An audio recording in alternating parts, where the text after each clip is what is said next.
आप सामग्री दे सकते हैं।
छुट्टी हरदम तो लगता है।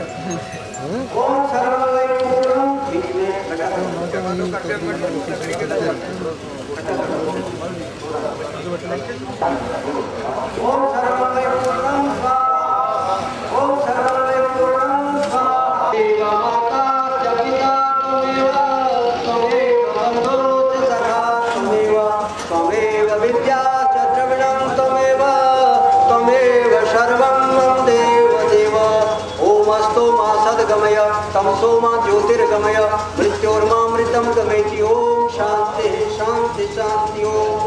हम अपनी आज के समारोह के मुख्य अतिथि महोदय परम आदरणीय चौधरी वीरेंद्र सिंह जी, पूर्व वित्त मंत्री हरिपर तशरीफ फरमा है।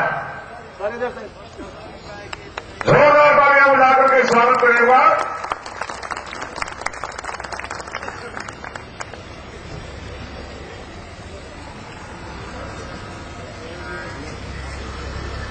आप लोगों से प्रार्थना के आप यहां पंडाल बना करके बैठे। मैनेजमेंट यहां बैठने के लिए आप लोगों के सेवा में है।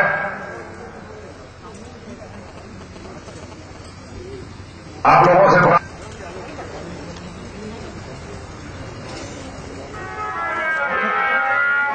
प्रार्थना है कि आप अपने कुर्सी में बैठने का फर्ज करें।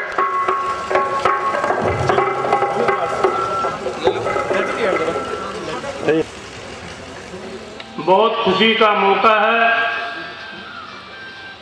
हमारे आदरणीय सर दीनबंधु श्री छोटू राम जी की जयंती पर इस पावन धरती के कपाल मोचन के शुभ अवसर पर हरियाणा प्रदेश के चहेते पूरे जिले में देख रेख करते हैं और जिन्होंने बहुत सहयोग, उनका ही मेन सहयोग रहा है हमारे जिले में, वो अपना स्वागत करेंगे, अपने विचार रखेंगे।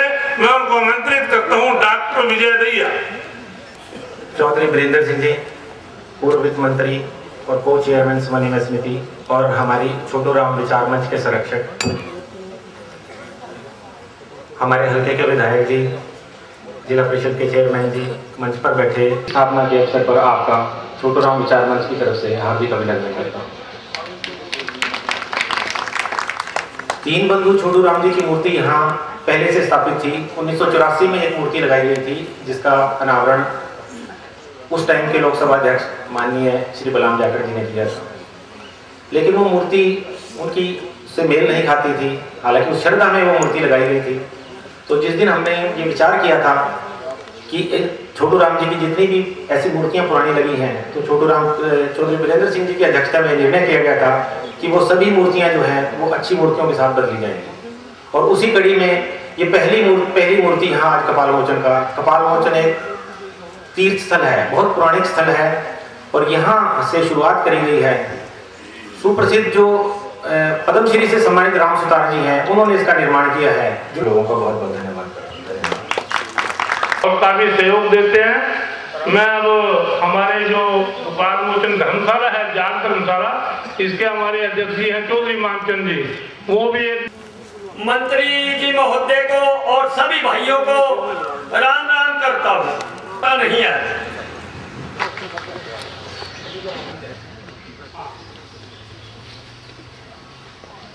सभी लोग तालियों से स्वागत करेंगे।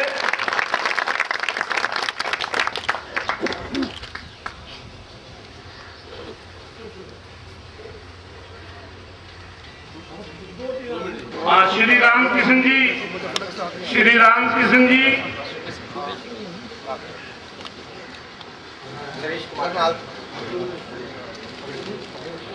श्री रामकृष्ण जी और श्री नरेश कुमार जी का स्वागत करें। जिला की ओर से हम स्वागत करते हैं। और हमारी जमीन कितने पे जाती है? ठेके में 25,000 रुपए में। हर साल का नुकसान है। आपकी सब्जी मंडी में जाती है, कोई गोभी लेके जाता है, कोई टमाटर लेके जाता है, वहां तो बिकेगा 100 रुपए की बोरी।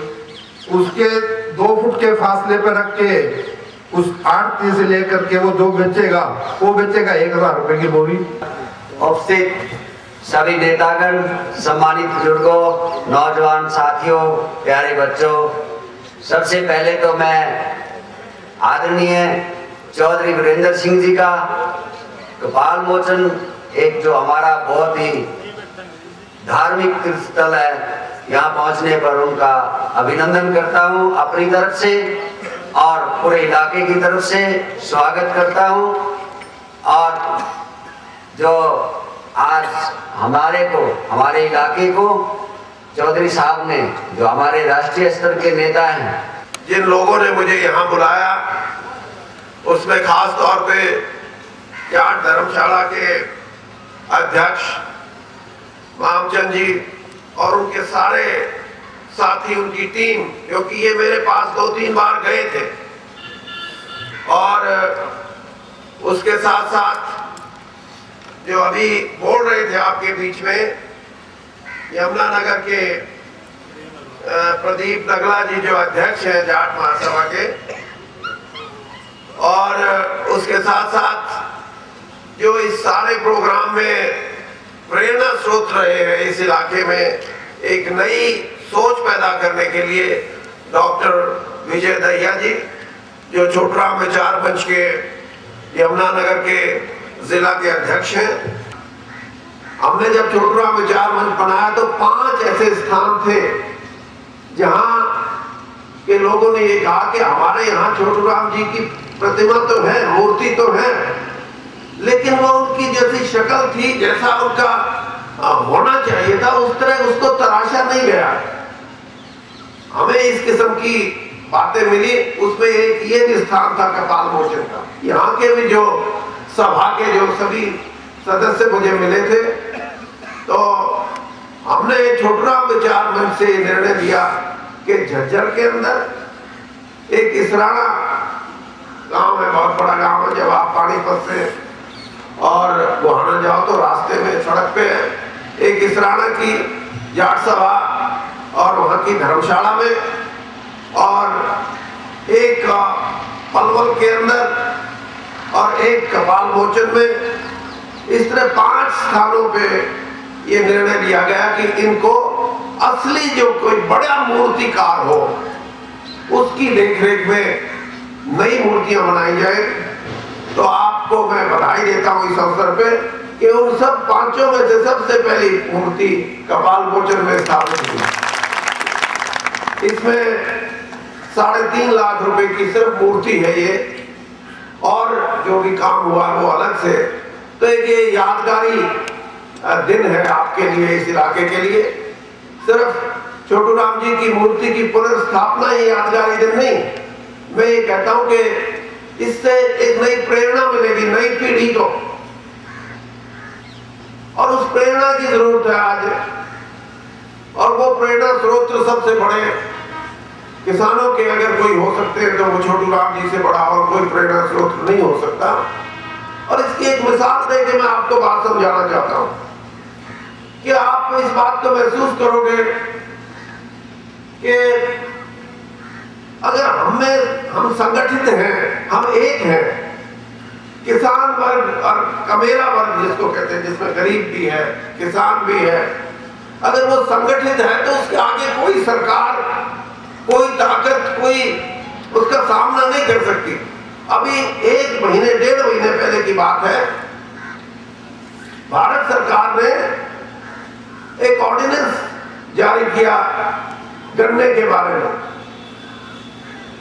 और वो क्या था कि जो भारत सरकार कीमत तय करती है उतनी तो देनी पड़ेगी मिल मालिक को, उससे ऊपर अगर कोई सरकार, राज्य सरकार उस कीमत को निश्चित करती है तो वो जो बीच का जो फासला है वो या तो वो सरकार दे उस सूबे की, उस राज्य की।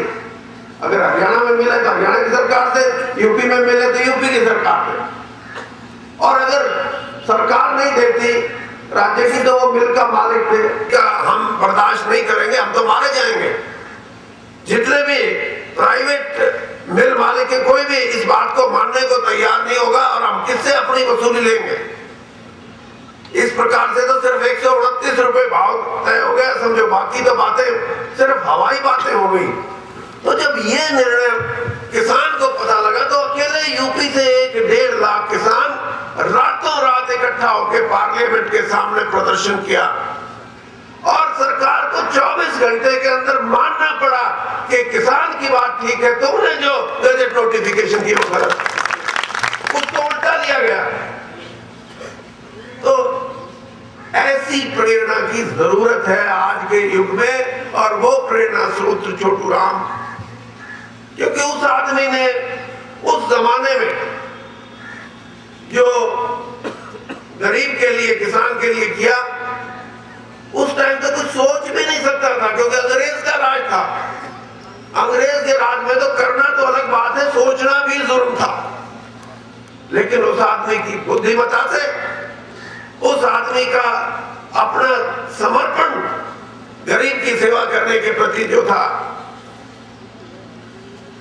उसकी वजह से आज उत्तर भारत का किसान, और उत्तर भारत का किसान मतलब पंजाब का किसान, आज का पंजाब, आज के हरियाणा का किसान, और आज के पाकिस्तान का पंजाब, ये 3 ऐसी जगह है दुनिया में, अपने देश में नहीं या पाकिस्तान में नहीं, अकेला पाकिस्तान का पंजाब पाकिस्तान के सारे पाकिस्तान के 18 करोड़ लोगों का पेट पालता है।